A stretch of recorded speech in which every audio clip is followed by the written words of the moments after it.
Malaikat itu di apa? Malaikat itu kan yo duwe pikiran. Terus iblis yo duwe pikiran. Sing padha-padha pikiran niku ya rada bener iblis. Pikirane lho ya. Tapi nurute bener malaikat. Jadi umpama agama kanut pikiran ya bener iblis. Mergo cara berpikir iblis iku Adam ku sangka lemah, aku sangka api. Berarti keren aku. Nah cara pikirane malaikat wis ora mikir bombol ndi dikongkon yo manut. Jadi agama ini sanad. Agama ini seorang lagi napa? Sanad. Sakjane cara tauhid ya keberatan. Aku ana istilah Baitullah ya keberatan. Wong Baitullah maknane omahe Allah sing takok. Allah manggon wirdi ning Ka'bah. Jadi kita harus ngikuti ulama. Dikatakan Baitullah itu nama penghormatan. Sesuatu itu mulia, maka disebut Baitullah. Bukan berarti Allah nempat di situ. Mergo Allah ndak butuh napa? Tempat. Jadi itu kan jelimet, Mang. Lagi-lagi yang tahu itu ulama. Masjid ya dikatakan Baitullah. Lah nek misale iki masjidé pangeran, malah nek mbok manani lucu. Masjidé pangeran, berarti iki tempat sujudé pangeran. Nah, kacau kae. Tapi berhubung wong ora paham alhamdulillah demun iki masjidé pangeran. Jajal maknani bahasa Arab. Iki masjidé pangeran, maknani terjemah. Iki tempat kacau. Ini baru kayak bodoh ora roh nek iku kacau. Jadi kacau. Ya mulane anut ulama. Jadi darani Baitullah apa dikatakan daleme Allah maknane apa idhofatut tasyrif. Napa idhofatut tasyrif maknane omah sing mulia sampai diistilahno daleme Allah. Kalau dalam ngaji-ngaji ulama itu agama ini dari awal unik. Allah melarang sujud kepada batu. Tapi kita sholat itu madhep Ka'bah. Kemudian juga ada batu. Makanya kita harus menanamkan bahwa semua sujud itu lillahi ta'ala. Dan soal ada arah, ya penting arah. Nggak mau arah madhep segoro kidul, repot. Jadi arah itu mau dipakai kesepakatan untuk menunjukkan kalau kita muslim, arahnya sujud itu ke Ka'bah. Tapi tetap sujud kita hanya lillahi ta'alanya karena Allah. Kanjeng Nabi nanti takok wong Yahudi, Muhammad nak langit bumi ku sok ben hancur pas kiamat. Terus manusa sing mati mulai Adam sementara ditakok endi? Jadi nak takok ngono mirip so. Mirip Yahudi. Nak mirip Sugair apa-apa, nak mirip ngamure. Jadi agama ini selalu disoal pakai akal. Jadi agama tanpa akal ora iso berdiri, tapi kalau terlalu bawa akal itu ya repot. Ya makanya tadi itu pentingnya riwayat. Seorang lagi pentingnya apa? Riwayat. Makanya coro Imam Malik itu enggak suka sama agama di logika itu enggak suka. Karena nanti orang yang punya logika terus merasa lebih punya otoritas terhadap apa? Agama. Ya wis sesuai ngono agama iku angel oleh nerangno sampean agama iku. Sampeyan saiki tak bedheki. Nabi Adam diusir kondi. Swarga. Terus swargane Nabi Adam saiki didakoni ndi? Mergo swarga iku luase sak langit bumi. Lah nek iku saiki didakoni ndi wong? Swarga lebih luas ketimbang langit. Kan enggak mungkin sesuatu yang luas diletakkan di yang sempit. So, akhirnya Mu'tazilah enggak percaya anane swarga zaman Nabi Adam. Jadi swarga sing cerita Adam itu tidak sama dengan surga yang nanti arduhas samawati wal ard. Jari ahli sunnah ya sono. Lah ning ndi wis ra roh pokoke ono. Ya itu kan sama-sama terus diterusno wong debat. Ya sudah guys. Nak cara aku wis mlebu sik kok gampang nerangno nek wis bar roh. Secara teori kan gitu, ora roh kok nerangno sak usih. Bro. Ya sudah sampean bu swarga wae lagi apa? Lagi nerangno. Pas aku nerangno kowe ra ning swarga ya wis ra ketemu. Wis kono enak nang cangkem elek ngono wis aku ben nerangno kowe ra ning kono ya wis akhire gak. Apa cocokan sampean? Aku tak nerangno swarga lah sing kono ben nerangno neraka. mergo roe neraka. Agama itu unik. Ya karena tadi apa ya? Dari awal agama ini di kaum yakilun, tapi akal yang berlebihan itu ya mengganggu agama. Ya sudah, makanya saya ulang lagi itu riwayat ya. Sebagian ini apa? Riwayat. Inna hadzal ilma dinun fangzuru amman ta'khuduna dinakum. Agama ini ilmu. Kemudian kamu harus dari sanad yang benar, ya. Dari sanad yang apa? Dari sanad yang benar. Ya sudah seperti itu. Mana itu kalau setuju model kayak sholat sunat safar tidak harus madhep kiblat terus. Jadi agama ini sudah unik. Misalnya gini, sholat fardu kan wajib kiblat, tapi ada sholat yang nggak usah madhep kiblat, yaitu sunat safar. Misalnya orang di pesawat gini. Karena guling-gilingan, hakikatnya kiblat itu tidak fokus kita namun Allah Subhanahu wa Ta'ala. Jadi memang agama, tapi lagi-lagi itu butuh riwayat. Seorang lagi butuh riwayat. Kalau nggak pakai riwayat terus kok Abu Nawas kabeh. Karena tadi Amerika, saya ulang lagi Amerika, itu kalau dibor pas New York itu kena Ka'bah. Lah logikanya kalau arahnya pas itu kan bebas arah. Berarti orang Amerika oleh sholat bebas. Tidak bisa seperti itu, ya tetap anut konsensus ulama sana atau tradisi sana, kiblat itu ngambil arah mana. Karena dia pas. Ya bumi yang ada arah itu secara akal kan hanya rubuk 1/4. Makanya kalau kamu belajar falak itu ada rubuk. Lainnya itu sudah tidak ada arah. Misalnya bumi bulat bola, yang sama atas dikatakan sama-sama di atas. Ya kadarnya hanya 1/4. Lainnya itu sudah dikatakan samping. Makanya seperti Denmark, itu ada daerah yang siang itu sampai 3 bulan, entah berapa siklus sekian puluh tahun. Ada yang lebih lama siangnya, sampai 18 jam. Kalau di Eropa kadang puasa itu sampai 18 jam. Ada yang selalu nggak kena matahari, kayak kutub utara, kutub selatan. Nah makanya kalau misalnya sholat itu ngikuti apa? Kalau ngikuti matahari orang kutub sholatnya hanya maghrib, isya, subuh. Gak wajib poso orang tahu ono berino misalnya. Ya tidak bisa seperti itu.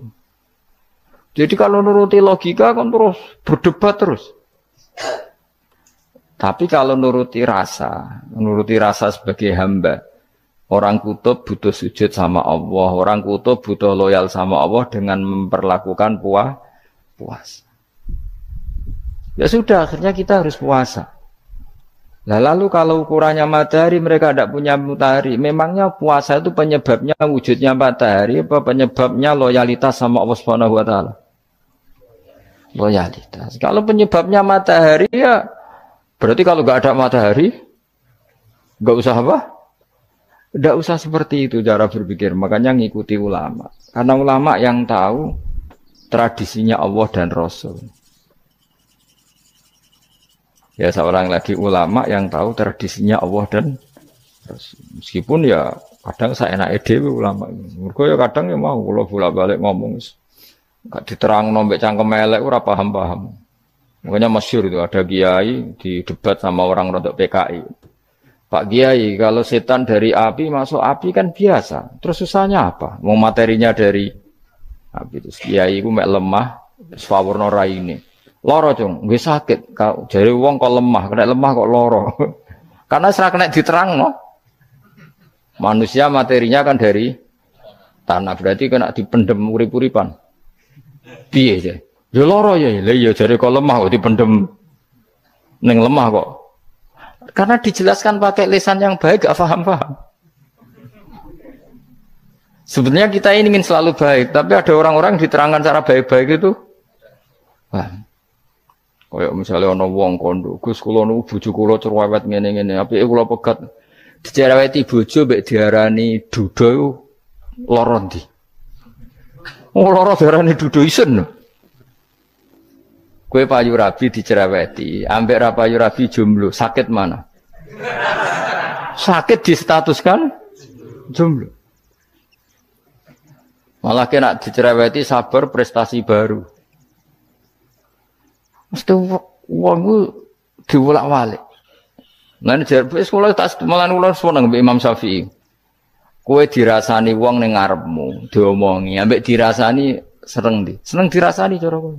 Jare Imam Syafi'i buktike wibawa, buktine ngomong ning ngarepmu ra wani. Jadi Imam Syafi'i itu rileks urip. Ya Aba Abdillah, orang yang tadi muji-muji jenengan itu kalau di luar maki-maki jenengan. Jadi alhamdulillah. Kok bisa itu kan bukan pengkhianatan. Berarti saya wibawa. Di depan saya enggak berani itu. Wong iku sowan Imam Syafi'i ya cium tangan ya hormat. Tapi setelah di luar menghujat. Singkat cerita dilaporkan ke Imam Syafi'i. Orang yang tadi nyium tangannya jenengan itu di luar ngerasani jenengan. Jadi Imam Syafi'i alhamdulillah berarti aku wibawa. Ngarepku rawani. Ya dianggap enteng saja. Terus ada orang misoi Ja'far Shadiq. Sayyid Ja'far Shadiq itu Sayyid putune Nabi, orangnya soleh alim. Gurunya Abu Hanifah. Di antaranya gurunya Abu Hanifah itu Sayyid Ja'far Shadiq. Itu kalau dihujat orang diomongin ini. Dimaki-maki. Sampai ke rumah. Pas mau masuk rumah. Kamu masih ingin maki-maki saya? Iya. Tak tunggu sampai selesai. Setelah selesai, sudah sampun. Sudah. Masih emosi orang, sudah. Kamu misoi saya berdasar apa yang kamu ketahui. Yang tidak kamu ketahui lebih banyak. Maka saya tunggu. Izin. Izin sampai. Terus ketika ditanya, kenapa engkau sabar ketika jenengan saya pisui? Orang ini akhirnya tobat, mencium tangannya, mencium lututnya. Jawab saya Ja'far Shadiq ini. Aturahu tu'sokurhan, aturahu yu'sokurhan. Kowe ora ngrafaham kalimat itu, tapi tak terangkan ben dadi wali. Kowe roh pangeran. Ya tahu. Sing durakani pangeran tuh banyak enggak? Yang maksiati pangeran tuh banyak enggak? Banyak. Lah yung pangeran sing di langit bumi wae dimaksiati, apa meneh trimo aku. Akhirnya terus jadi orang-orang soleh itu cara berpikir itu di luar kapasitas kamu. Apa ya? Mereka itu hanya Allah, taunya itu hanya Allah. Aku kan enggak egois, harga diri. Mana ada agama berdasar harga diri itu kalau dalam bahasa Arab disebut hamiyat al-jahiliyah, itu gengsi napa? Jahili. Makanya ketika saya berkali-kali cerita itu, ada seorang ulama dipanggil tetangganya, nom. Setelah sampai situ, sudah kembali, saya tidak butuh kamu. Setelah sampai rumah dipanggil lagi, sudah kembali lagi sampai 3 kali. Ulamanya tetap ceria, tetap nyaman. Ketika ditanya, kenapa engkau tetap nyaman? Wahai pemuda, kamu itu tetangga saya. Kata Allah dan Rasul, nak kue iman be Allah Rasul, kon ngapi itu tangga, kon ngundang aku ya teko. Ya seneng nuruti perintahnya. Ketika kamu nyuruh saya kembali, ya saya kembali. Memang itu keinginan kamu. Kue tanggaku, aku kon nurut mbek tangga. Aku ora urusane mbek kowe. Aku mau nyaman mbek perintahe. Oh, nangis pemuda tadi itu tobat. Kalau kamu kan warga diri, orang kok dipimpong. Nek gak bakat wali blas. Ya. Jadi orang dulu itu nyaman. Karena yes, pikirannya namun Allah Subhanahu wa ta'ala. Umar bin Abdul Aziz itu termasuk khalifah paling soleh setelah periode sahabat. Itu mau kapundhut itu sewantai. Ketika keluarganya menangis, kenapa kamu menangisi saya? Ya karena engkau mau mati. Memangnya kalau mati mau kemana aja? Ila khairi madhubin ilaih, kedzat terbaik. Terus aku mbok kon urip awar kowe. Kowe gak jelas iso ngrumat aku ta ora. Ana Allah malah jelas. Saiki apik ndi urip mbek wong ora jelas sampai sing jelas. Ya wis kapundhut. Kowe kan gak mati ku wedi. Dosane akeh. Lah mungkin nek urip terus ora dosa apa to ngene. Gaya tok wis. Dosa kula cek kathah Gus kok mati terus. Ya malah apik mati biar dosa meneh. Biasa wae nek ape mati biasa karena potensinya kamu urip suwi ku dosane apa taat meneh. Ya jawab. Potensine. Dosa meneh apa taat meneh? Apa ya dosa ya taat. Terus pas mati pas taat atau pas dosa?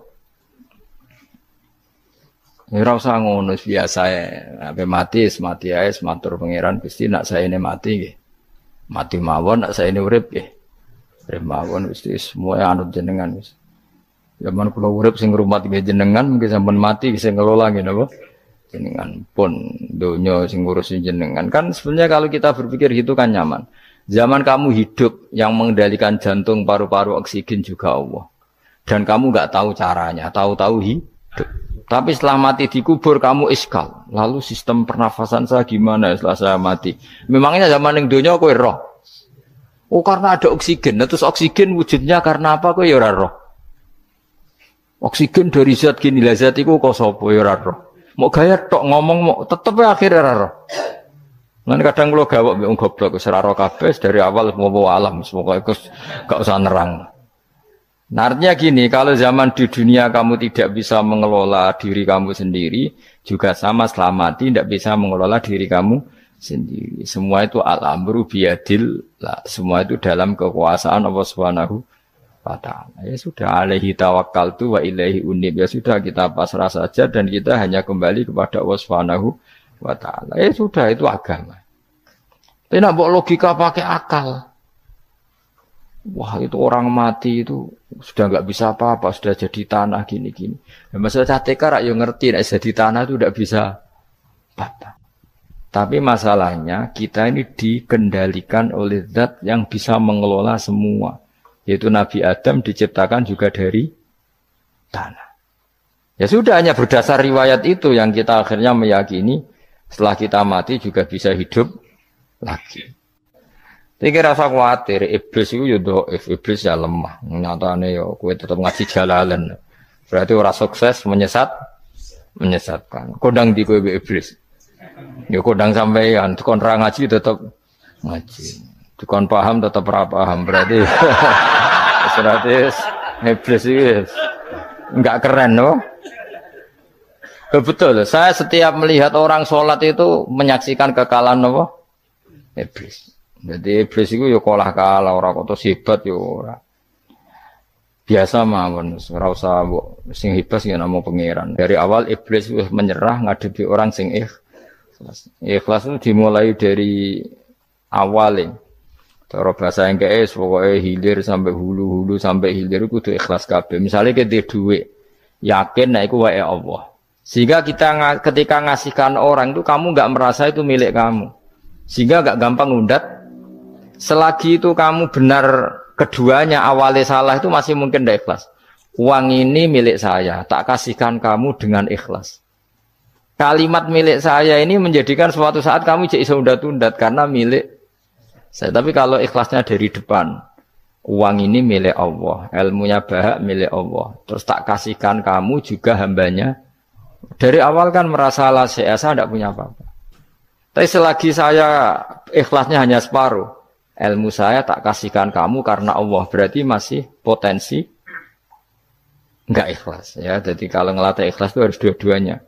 Kamu punya uang milik Allah, punya ilmu milik Allah, punya jabatan milik Allah, kemudian kamu kasihkan sesuai perintah Allah, itu lebih mudah ikhlas karena la haula wala quwata illa billah. Selagi masih separuh saja salah, itu potensi berikutnya juga ikut salah. Misalnya aku ngurmat yatim kok ikhlas, duitku tak kena. Kata duitku itu menjadikan suatu saat. Dulu tak rumat loh, saiki jebule lali aku. Tapi kalau alhamdulillah saya pernah digerakkan Allah ngurmat yatim dengan milik Allah juga. Sehingga kita sekedar pernah melakukan ketaatan ini senang. Enggak penting berikutnya anak yatim ini nanti peduli kita apa enggak, enggak penting. Yaitu ikhlas ya. Ikhlas itu sesuatu yang semuanya lillahi ta'ala. Ya, inna sholati wa nusuki wa mahyaya wa mamati lillahi rabbil alamin. Itu masyhur itu khilafnya ulama. Apakah malaikat itu termasuk umatnya Kanjeng Nabi Muhammad sallallahu alaihi wasallam? Ada ulama yang mengatakan cara pandang Nabi diutus itu untuk mensolehkan yang tidak soleh atau mensolehkan yang potensi tidak soleh. Kan orang itu ada dua. Ada yang memang tidak soleh disolehkan. Ada yang potensi tidak soleh. Sebetulnya sudah soleh, tapi potensi juga tidak soleh. Terus disolehkan. Nah, malaikat ini kan tidak berpotensi maksiat, sehingga agak butuh nabi. Seorang lagi malaikat itu kan nggak mungkin nggak soleh, selalu soleh. Berarti nggak butuh nabi. Itu cara pikiran Imam Suyuti. Sehingga dia mengatakan Quran itu memperingatkan semuanya kecuali malaikat. Karena malaikat tanpa diperingatkan sudah soleh. Tapi kata ulama yang lain tidak seperti itu. Malaikat tetap senang sebagai umatnya Rasulullah Shallallahu Alaihi Wasallam karena butuh status tasyrif. Tasyrif itu keren. Nanti ditakoki kowe melok kelompok isopo, melok kelompok Kanjeng Nabi Muhammad Shallallahu Alaihi Wasallam. Sehingga kalau nanti ditanya Allah, mimman anta misalnya, min ummati habibika Muhammad, itu keren. Kayak termasuk umatnya kekasihmu Nabi Muhammad Shallallahu Alaihi Wasallam. Lalu kamu ngikuti apa? Yo min ahsani kitabik, macam ngikuti kitab terbaikmu ya Allah. Sehingga mereka ikut umatnya Nabi bukan karena disolehkan, tapi karena tasrif, satu kehormatan. Itu yang diikuti ulama. Tradisi kita ahli sunnah ngikuti yang pendapat itu. Ngikuti bahwa malaikat pun suka dikategorikan umatnya Kanjeng Nabi Muhammad Sallallahu Alaihi Wasallam karena nambahi tasrif. Nambahi apa? Tasrif. Masyhur itu Imam Suyuti dalam hal ini kita ngikuti ulama mayoritas, bukan ngikuti yang ini.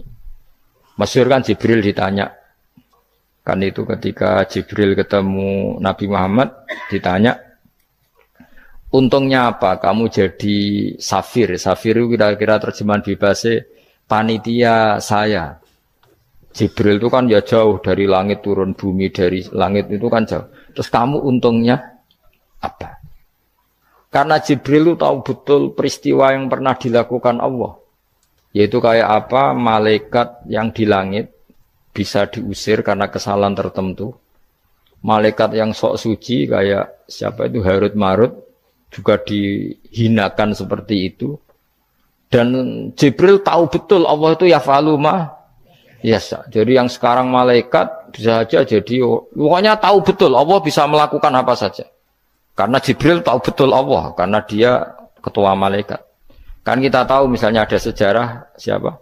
Harut Marut, dari malaikat menjadi hina seperti itu. Terus Jibril akhirnya tanya, ya sudah, Jibril punya apa? Terus ditanya Nabi, kamu untungnya apa setelah jadi safir saya, jadi panitia yang ngurusi wahyu. Terus kata malaikat Jibril, saya tidak pernah merasa aman. Apakah saya selalu dalam posisi ini, posisi terhormat, kecuali setelah menjadi safir, menjadi pelayan kamu, ketika aku distatuskan oleh Allah, apa itu? Innahu laqaulu rasulin karim dzi quwwatin inda dzil arsy makin muta'in tamma amin. Terus kata fa amin tu ba'du. Baru setelah itu saya merasa aman, bahwa posisi saya aman karena Quran itu abadi ila yaumil qiyamah ila mala mi'adalah. Pokoknya Quran itu abadi dan di Quran itu saya distatuskan muta'in sama amin. Berarti saya merasa aman, tidak akan dirubah kestatusan saya malaikat semenjak saya jadi safirmu. Intinya Jibril juga mendapat kehormatan karena ngitmai Quran. Paham ya? Makanya kita di sini mengatakan ini pendapat Imam Suyuti, tapi hampir semua ulama berpendapat apa? Malaikat pun ikut mendapat berkahnya Kanjeng Nabi Muhammad Shallallahu Alaihi Wasallam. Jenenge apa? Berkah tasrif, apa berkah apa? Tasrif. Jadi punya status kehormatan. Nah, yang dikatakan Imam Suyuti itu murni logika. Murni logika tadi, yang namanya Quran itu memberi peringatan supaya yang enggak soleh menjadi soleh. Dan malaikat tidak butuh itu karena sudah selalu soleh. Ya, jadi itu logika saja. Tapi kita berkeyakinan malaikat pun butuh, tapi untuk kehormatan.